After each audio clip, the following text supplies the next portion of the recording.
Cet été, faites le plein de découvertes tout près de chez vous. Plongez dans les traditions à l'écomusée du pays de la cerise à Fougerolles. Émerveillez-vous à la verrerie La Rochère, 550 ans d'histoire et de savoir-faire. Laissez-vous séduire par le charme de Luxeuil-les-Bains, ville de patrimoine et d'histoire. Des sorties, des animations pour petits et grands à partager en famille. Info sur luxeuil-vosges-sud.fr. Comptoise Radio, conseil d'experts.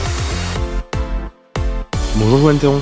Bonjour. Vous êtes spécialiste et formateur en intelligence artificielle en Franche-Comté. L'intelligence artificielle arrive au travail. Est-ce que c'est un collègue ou un rival ? Faut-il se méfier de ce collègue virtuel qui ne dort jamais, ou au contraire s'en faire un allié précieux ? L'intelligence artificielle s'installe dans nos bureaux et nos ateliers. Est-ce que c'est une menace pour l'emploi ou une occasion de réinventer notre manière de travailler ?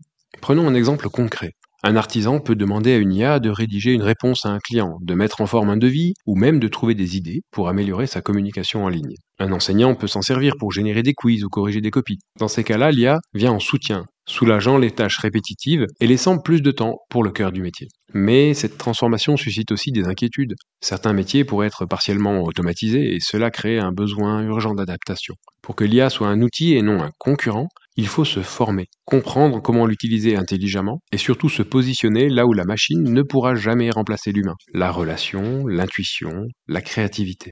Le plus grand risque ne serait-il pas de rester à l'écart par peur ou par méconnaissance ?